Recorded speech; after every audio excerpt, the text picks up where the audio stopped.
This is the story of a man named Stanley. Stanley worked for a company in a big building where he was employee number 427. Employee number 427's job was simple.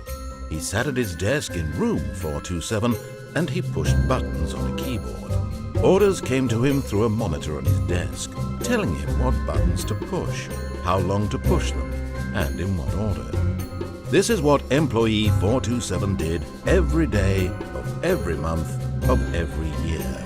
And although others might have considered it soul-rending, Stanley relished every moment that the orders came in, as though he had been made exactly for this job. And Stanley was happy.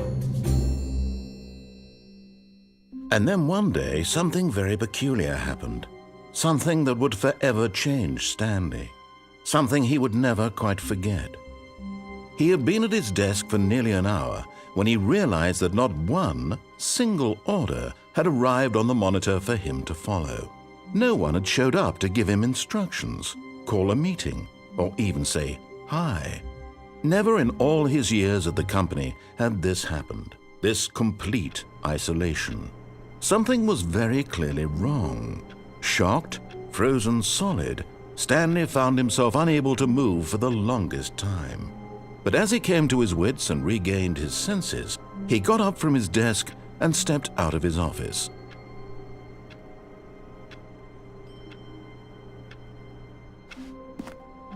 All of his co-workers were gone. What could it mean? Stanley decided to go to the meeting room. Perhaps he had simply missed a memo. No matter how hard Stanley looked, he couldn't find a trace of his co-workers.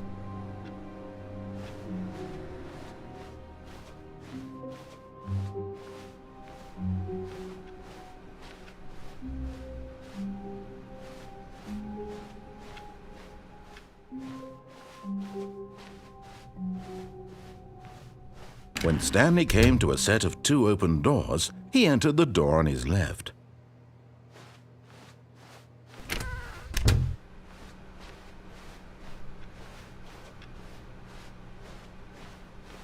Yet there was not a single person here either. Feeling a wave of disbelief, Stanley decided to go up to his boss's office, hoping he might find an answer there.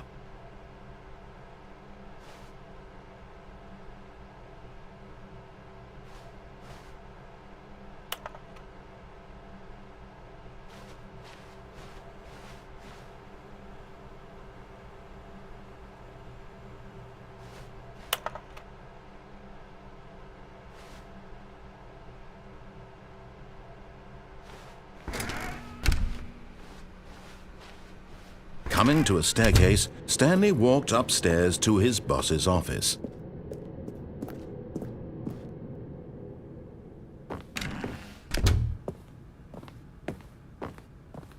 Stepping into his manager's office, Stanley was once again stunned to discover not an indication of any human life. Shocked, unraveled, Stanley wondered in disbelief who orchestrated this. What dark secret was being held from him? What he could not have known was that the keypad behind the boss's desk guarded the terrible truth that his boss had been keeping from him. And so the boss had assigned it an extra secret PIN number, 2845. But of course, Stanley couldn't possibly have known this. Yet incredibly, by simply pushing random buttons on the keypad, Stanley happened to input the correct code by sheer luck. Amazing. He stepped into the newly opened passageway.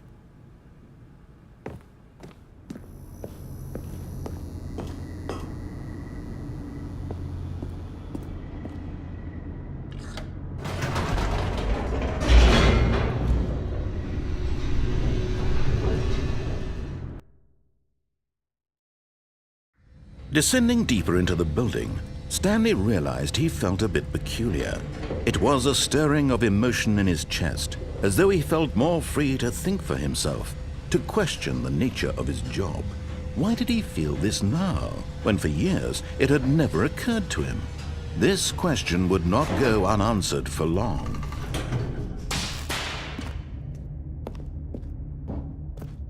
Stanley walked straight ahead through the large door that read Mind Control Facility.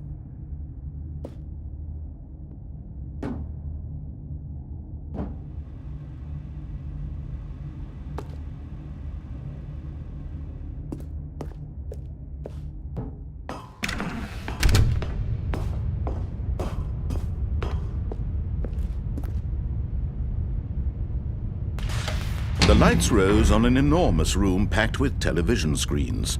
What horrible secret did this place hold? Stanley thought to himself. Did he have the strength to find out?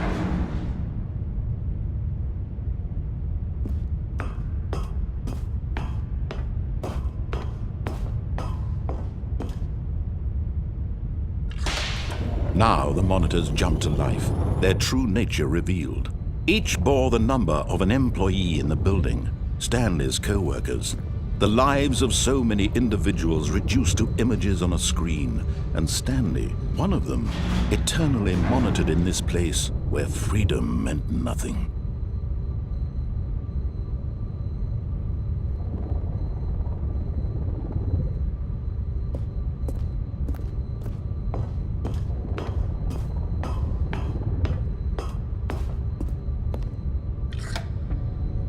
This mind control facility, it was too horrible to believe. It couldn't be true.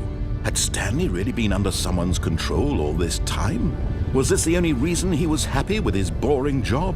That his emotions had been manipulated to accept it blindly? No, he refused to believe it. He couldn't accept it. His own life in someone else's control? Never! It was unthinkable, wasn't it? Was it even possible? Had he truly spent his entire life utterly blind to the world? But here was the proof, the heart of the operation. Controls labeled with emotions, happy or sad or content. Walking, eating, working, all of it monitored and commanded from this very place. And as the cold reality of his past began to sink in, Stanley decided that this machinery would never again exert its terrible power over another human life. For he would dismantle the controls once and for all.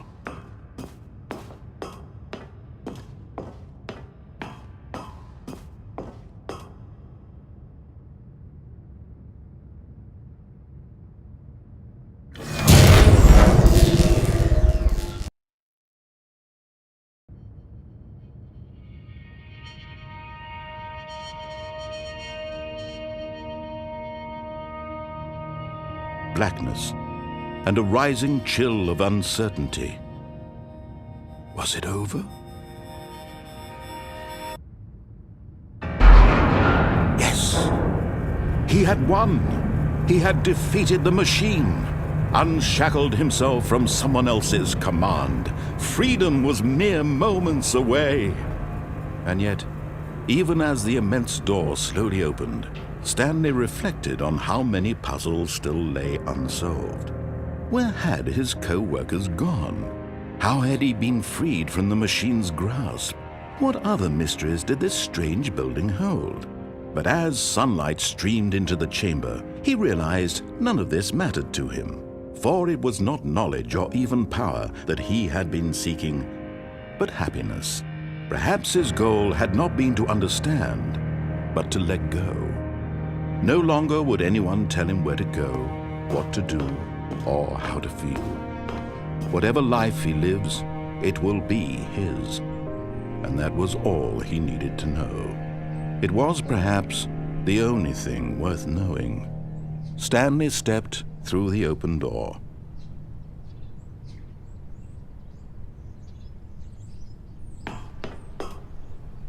Stanley felt the cool breeze upon his skin. The feeling of liberation, the immense possibility of the new path before him. This was exactly the way, right now, that things were meant to happen. And Stanley was happy.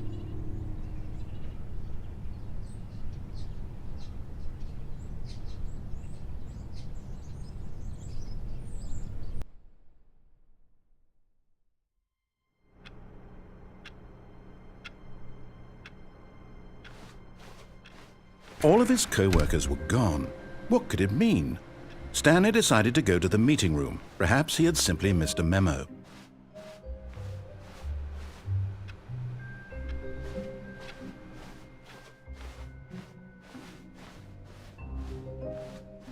When Stanley came to a set of 2 open doors, he entered the door on his left.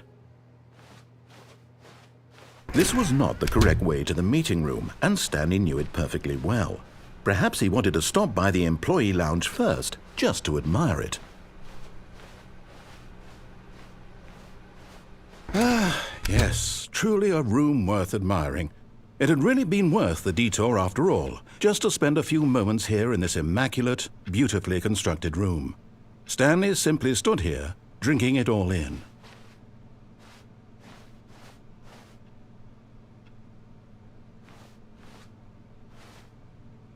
Yes, really, really worth it being here in the room. A room so utterly captivating that even though all your co-workers have mysteriously vanished, here you sit looking at these chairs and some paintings. Really worth it.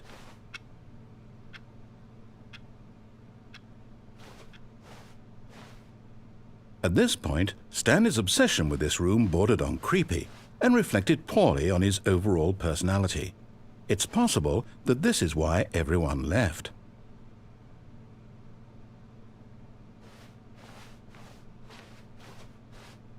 But at last, he'd had enough of the amazing room and took the first open door on his left to get back to business.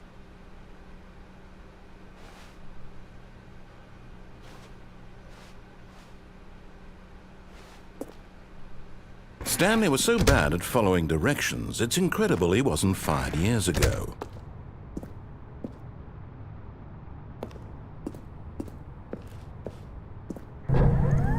Look, Stanley, I think perhaps we've gotten off on the wrong foot here. I'm not your enemy, really, I'm not.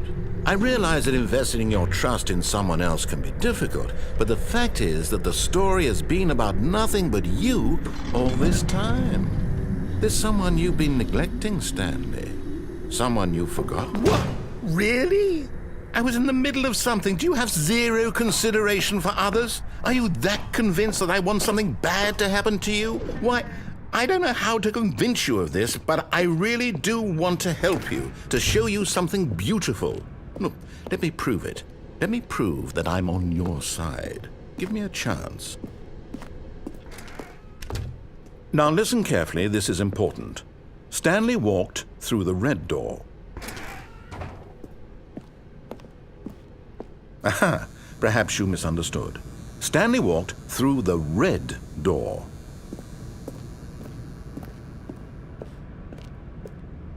I still don't think we're communicating properly. Stanley walked through the red door.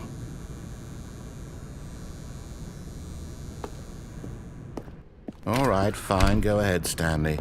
You want to know so badly what's out there? You want to find out what lies at the end of this road you've chosen? Well, don't let me stop you. You see? There's nothing here. I haven't even finished building this section of the map, because you were never supposed to be here in the first place. Broken rooms, exposed developer textures. Is this what you had wanted? Was it worth ruining the entire story I had written out specifically for you? Do you not think I put a lot of time into that? Because I did. And in the end, it was all for nothing. Because this is what you wanted to see. Help me here, Stanley. Help elucidate these strange and unknowable desires of yours. What would have made this game better? What did you want to see? Vehicles? Skill trees? Work with me. You've given me absolutely nothing so far. Tell you what. Let me take a stab in the dark at a new design, and you can give me some feedback. There we go. A third option. This already feels leaps ahead of where we were before. Go ahead, Stanley. Take it for a spin.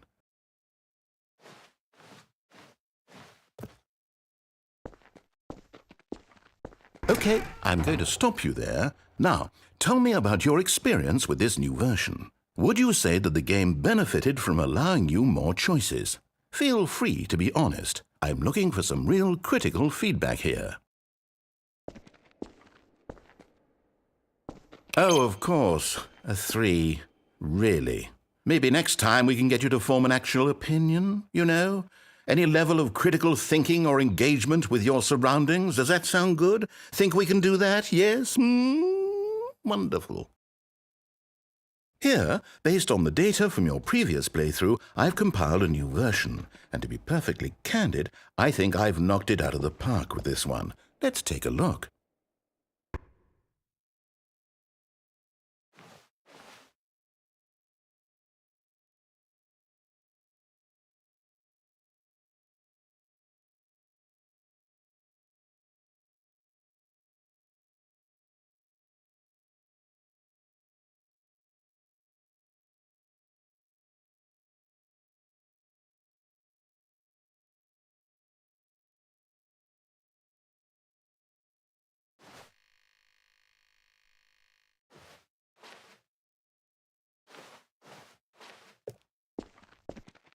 Now, would you say that competitive leaderboard helped you feel motivated to keep walking through doors? Again, honest answers, please.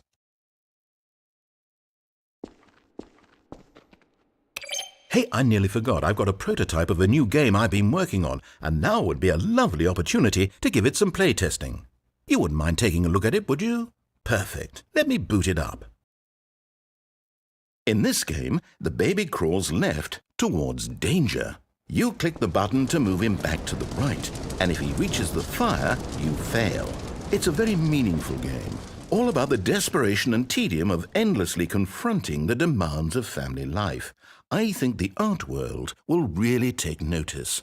But of course, the message of the game only becomes clear once you've been playing it for about 4 hours. So why don't you give it 4 hours of play to make sure it's effective? Be sure to keep notes on your experience.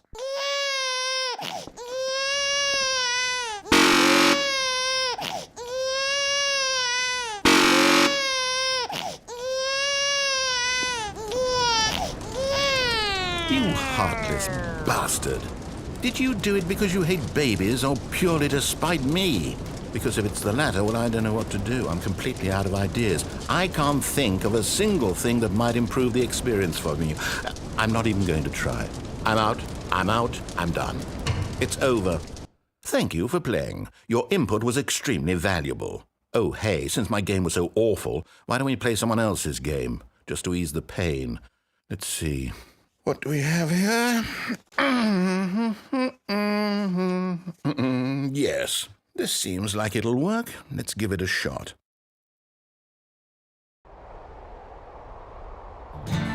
Aha! Fascinating. What do you think this game is about, Stanley? What's our backstory? What is our motivation? Well, it seems obvious to me that you are meant to play as a creepy man spying on innocent civilians below you from up high in your creep tower, perhaps for some sort of twisted erotic purpose. Yes, that must be it. What a fascinating venture into the experience of total mental depravity. So far, I love everything about this game, Stanley. And it seems there's even more. Come, let's venture outward and see what else is out there.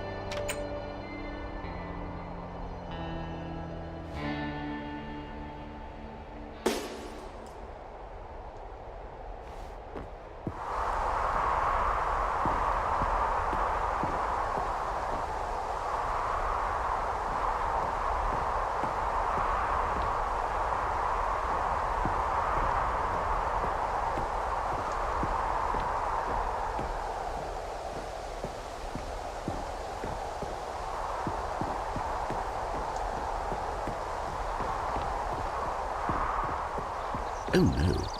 No, it can't be. It is. It's an open world game. Good God, quickly, block it off.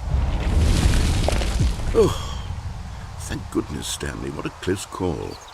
You nearly wandered off into that thing, that big, open, just wandering around, no right or wrong directions, no path to follow. You can just go in any... Oh, thank heavens we avoided it. We're out of the woods now, Stanley. Okay, I'm going to get us out of here. Let's find another game. Preferably something with walls. Something with nice, big, insurmountable walls. Okay, I think this will be just the thing. wonderful. See, this is exactly what I had in mind. Just a nice big box for you to run around in. There isn't any possibility that you could get lost here. Now this is game design. Stanley, if you manage to get lost in this game, I will be phenomenally impressed. Okay, so what exactly do we do here? Let's see. There are lots of cars here in the back, but obviously there's no racetrack. Okay, I'm seeing that there's a ball of some kind back here. Is this game sports ball? Stanley, I think it's sports ball. Oh, what fun. We shall run the bases and do a touchdown together? Yes, I think surely we must. Okay, Stanley, here's the ball. Have fun.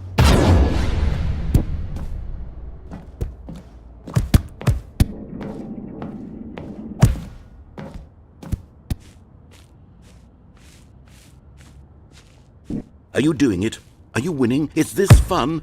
Is it better than my miserable little story that I worked so hard on? Stanley, I have a thought, and I realize I'm not a sportsologist, but if one ball generates a certain amount of raw adrenal pleasure, then surely multiple balls makes for an even more euphoric sports experience. I'm going to try it out. Here comes another ball. Yes! Oh goodness, that really does feel amazing, doesn't it?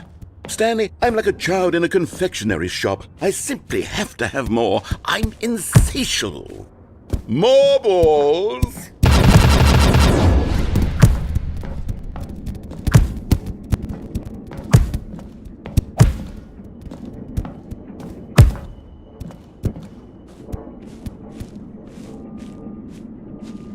Are you enjoying this, Stanley? Are you having fun? Is this a real video game? Well, I sure hope you're having a good time, because guess what? It's over. That's right. Your little fun comes to an end. This is my game, and what I say goes. You get to have fun when I let you, Stanley. Besides, you need someone like me to set boundaries for you. Without rules or boundaries, video games are nothing. Yes, that's what I am. I'm structure. I'm your sense of purpose. And since you decided you didn't want to play my game, now I don't want to play with you either. So, goodbye, Stanley. I'm leaving. See how you like it when I'm not around to set the rules. Somehow, I don't think you'll enjoy it as much. But who knows? You're an inventive kid. You'll come up with something. After all, you're the one who knows best. Take care, Stanley.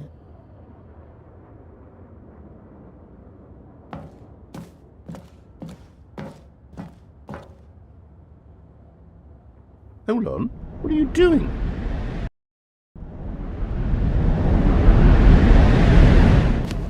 Stanley, don't do that. I can't follow you there. I can't help you. How will you write a story without me? You can't do it. You know that. Stanley, come back.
I wonder what he found. If what he wanted was to be the leading man in his own story, well, perhaps he's gotten it, down in wherever he is right now. I wonder if he's happy with his choice, and if he's learned the heavy cost that comes with it. He'll understand soon what I was trying to tell him. He needs me. Someone who will wrap everything up at the end, to make sense out of the chaos and the fear and the confusion. That's who I am. That is what I mean to this world. Oh, yes. Yes, I'll be back. There's no other way. Once this ends, after it all comes to a close, then I'll be back. The end will be here soon. Very soon. I can wait.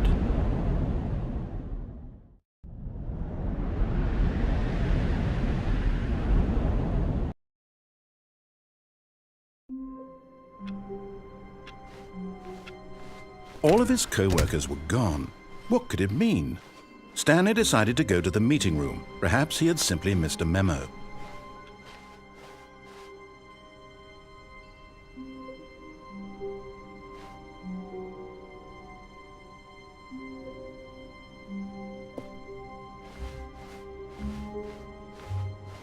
When Stanley came to a set of 2 open doors, this was not the correct way to the meeting room, and Stanley knew it perfectly well.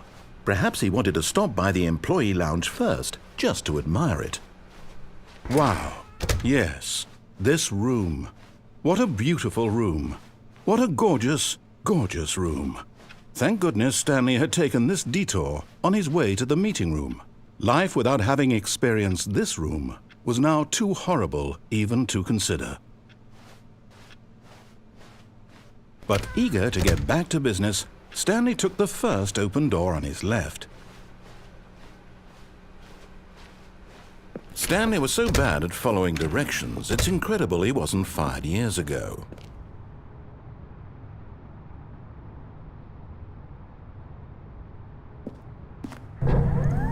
Look, Stanley, I think perhaps we've gotten off on the wrong foot here. I'm not your enemy, really, I'm not.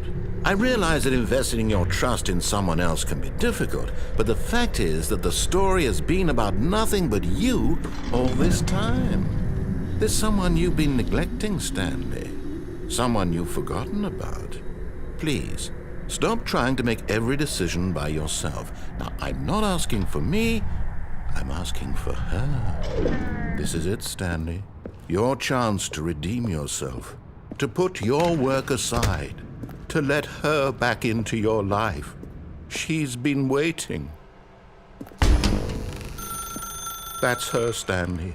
You need to be the one to do this, to reach out to her. If you can truly place your faith in another, then pick up the phone. As Stanley picked up the phone, a white light engulfed him, filling him not just with radiance, but with hope. Hope for a life reunited one... Wait. Oh, goodness. Stanley, did you just unplug the phone? No, that wasn't supposed to be a choice. How did you do that? You actually chose incorrectly? I didn't even know that was possible. Let me double-check. No, it's definitely here, clear as day. Stanley picks up the phone. He's taken to his apartment where he finds his wife, and the two pledge themselves to one another. Music comes in, fade to white, roll credits. Not picking up the phone is actually somehow an incorrect course of action. How is that even possible? None of these decisions were supposed to mean anything. I don't understand. How on earth are you making meaningful choices? What did you... Wait a second. Did I just see... No, that's not possible. I can't believe it. How had I not noticed it sooner? You're not Stanley. You're a real person. I can't believe I was so mistaken. This is why you've been able to make correct and incorrect choices. And to think I've been letting you run around in this game for so long. If you'd made any more wrong choices, you might have negated it entirely. It's as though you completely ignored even the most basic safety protocol for real-world decision-making. Or did you not grasp the severity of the situation? Well, I won't have that kind of risk on my watch. I'm going to stop the game for a moment so we can educate you properly on safe decision-making in the real world. Please observe this helpful instructional video. Choice. It's the best part of being a real person, but if used incorrectly can also be the most dangerous. For example, in this scenario, a hypothetical real person named Rupert has a choice. He could invent a machine that eliminates food shortages across the world to make life better for all people. Or he could spend years of hard work forgetting how to read. Which choice would you make? Remember that unlike here, the real world makes sense, and at no time should you make a choice that does not conform to rational logic. If you find yourself speaking with a person who does not make sense, in all likelihood, that person is not real. Allow the person to finish their thought, then provide an excuse why you cannot continue talking. Turn to a partner and practice saying, "My goodness, is it 4:30? I'm supposed to be having a back, sack, and crack." Excellent. Making choices on a regular basis is the best part to a healthy decision-making process. Most medical professionals recommend making at least 8 choices per day. Do you make more than 8? Less? And finally, if you begin to wonder if your choices are actually meaningful and whether you'll ever make a significant contribution to the world, just remember that in the vast infiniteness of space, your thoughts and problems are materially insignificant, and the feeling should subside. At this time, your instructor will guide you in an exercise to test and reinforce the material covered in this video. Welcome back. You may have noticed that this room has begun to deteriorate as a result of narrative contradiction. But not to worry. Now that you're properly informed on good decision-making, we're going to revisit a choice you made just a few minutes ago and see what the correct thing to do would have been. This way, please.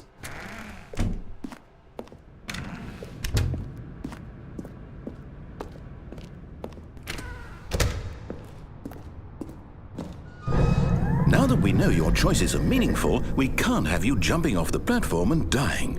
Imagine the main character dying senselessly halfway through the story. That story would make no sense at all. We just need to get you home as soon as possible before the narrative contradiction gets any worse. Unfortunately, it seems this place is not well equipped to deal with reality.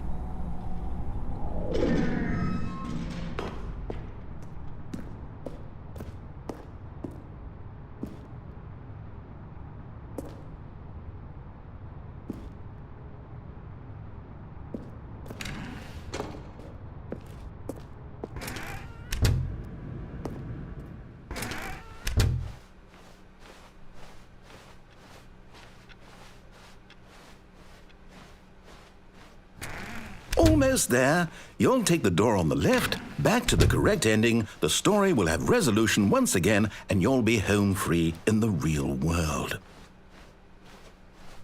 Now remember, all you need to do is behave exactly as Stanley would. That means choosing responsibly and always putting the story first. I'm quite sure you'll be up to the task. Just follow my lead and you'll be fine. All right. When Stanley came to a set of 2 open doors, he entered the door on his left.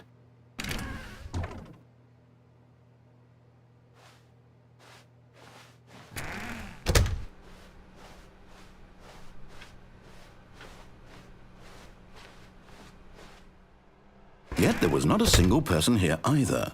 Feeling a wave of disbelief, Stanley decided to go up to his boss's office, hoping he might find an answer there.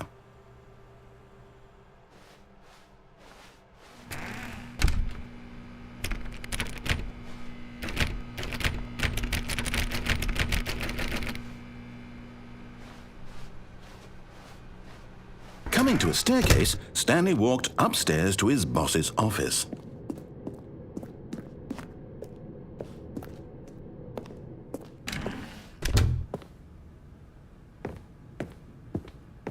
Stepping inside his manager's office, Stanley was once again stunned to discover not an indication of any human life.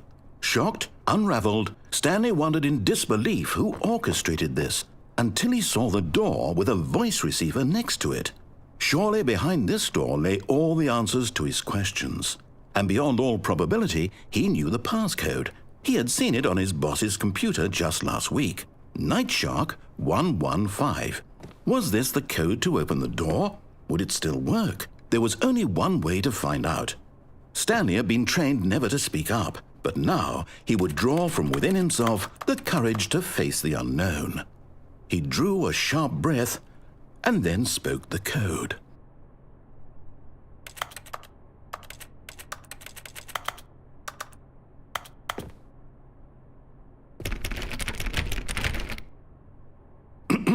Stanley spoke the code. Night Shark 115. He spoke it into the receiver, right there on the wall.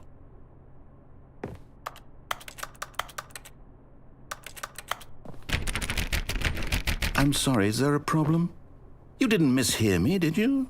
Please speak the code into the receiver. Otherwise, we can't get on with the story. This is a crucial step.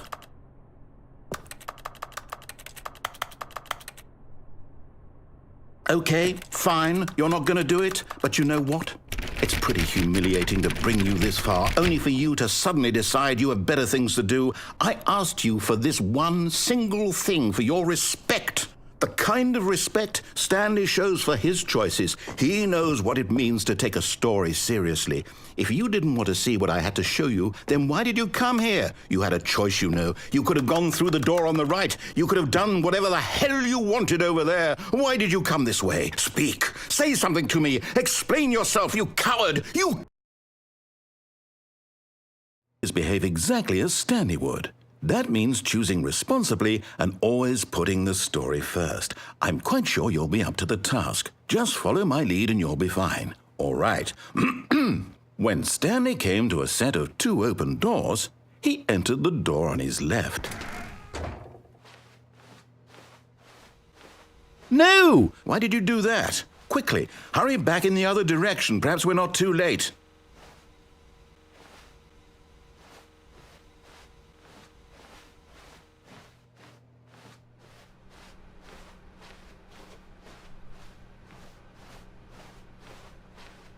Oh, it's ruined. I can't believe, after everything we talked about, that my story, you've destroyed my work. Why? For what? What did you get out of that? What did you think was so special about seeing the game undone, left here like so much garbage? It's worthless now. And what am I supposed to do? Even if there were a way to continue, would it be worth it? To know that my story is now incorrect? How can I go back to that? I can't erase that knowledge. I'll have to live with it forever, reliving its impossibility forever. I couldn't live that way. Is it better to shut the game down entirely? To willingly destroy all of my work? I don't know. What's the answer? What do I do? What do I do? What do I... No, I have to. I have to shut the game down. I have to. I have to.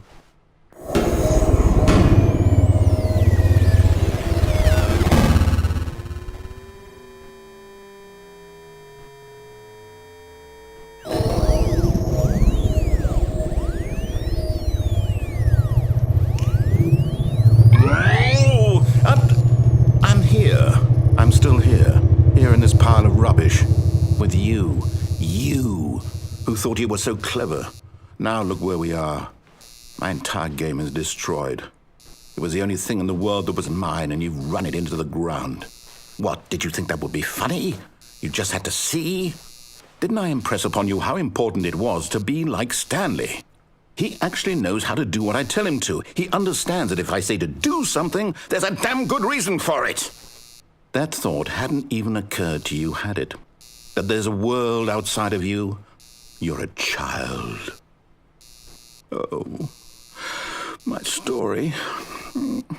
If you'd just gone through the door on the left, you would have seen it. There was a whole underground facility. You would have destroyed it and been victorious. It would have been so perfect. I worked so hard on it. I tried so hard to make... When Stanley came to a set of 2 open doors, he entered the door on his left. Stanley? Hello? Is everything okay? Stanley, please. I need you to make a choice. I need you to walk through the door. Are you listening to me? Can you hear me? Is everything all right? Stanley, this is important. The story needs you. It needs you to make a decision. It cannot exist without you. Do you understand me? Whatever choice you make is just fine. They're both correct. You cannot be wrong here. We can work together. I'll accept whatever you do. I simply need you to take that step forward, please. Choose. Do something. Anything. This is more important than you can ever know. I need this. The story needs it. So, you hear me? Are you there? Are you listening to this? Stanley, are you there? Okay. It's okay, I can wait. You need time to decide. Time to make sure your choice is correct. That is the best choice. That's all right. I'll wait for you to decide what's the right thing to do. Take as much time as you need.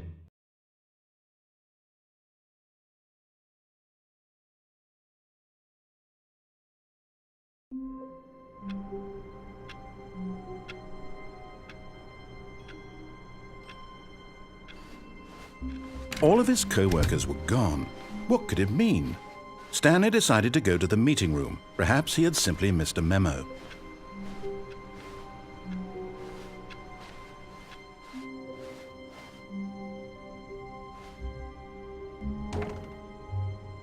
Oh, new content?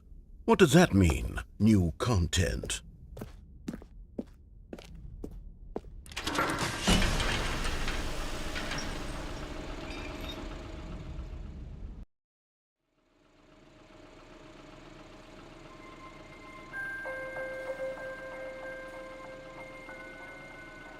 Hello, and thank you for playing the Stanley Parable Ultra Deluxe.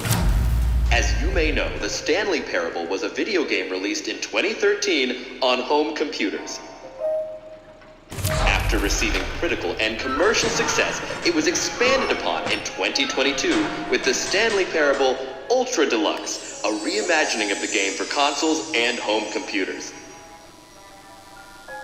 The Stanley Parable Ultra Deluxe features exciting new content that broadens and expands the world of the Stanley Parable, delighting audiences the world over.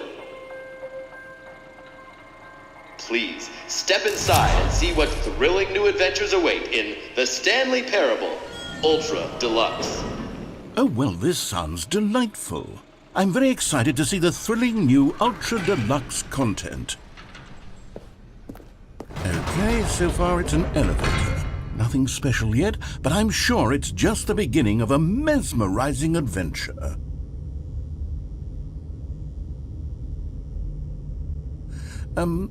Is it broken? What's going on here? Should we be moving somewhere or... Oh, there we go. All right, finally, at long last, it's on to the new content. I've never been more ready. Let's do it.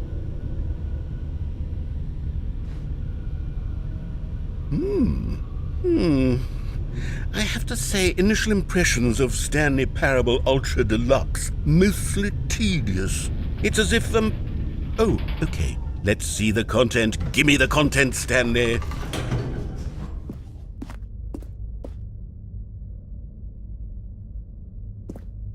All right, let's see. It's the jump circle.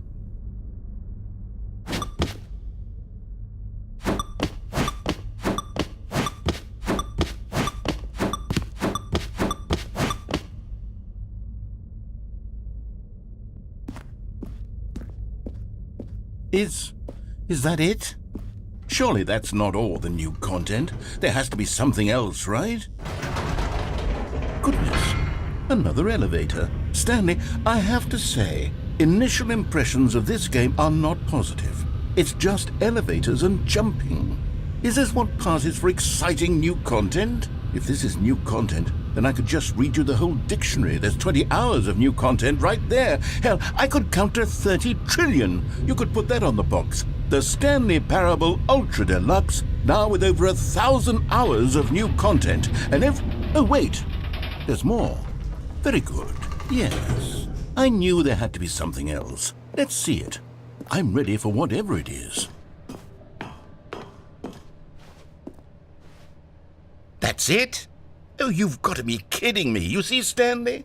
This is what happens when greedy video game developers with no respect for their fan base rush a cheap expansion to market for no reason other than to make an easy dollar. And don't get me started on the level of craftsmanship that's gone into it. In fact, I'm looking right now at the game's achievements, and it's hard to believe one of them actually says, "Test achievement, please ignore." What quality assurance department signed off on this? I'm infuriated and I'm offended, and I intend to find these people on Twitter and hold them personally accountable.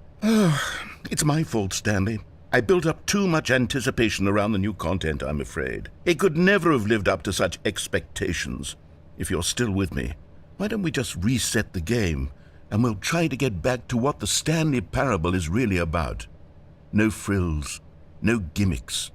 Just you and me having a great time together like always. What do you say, friend?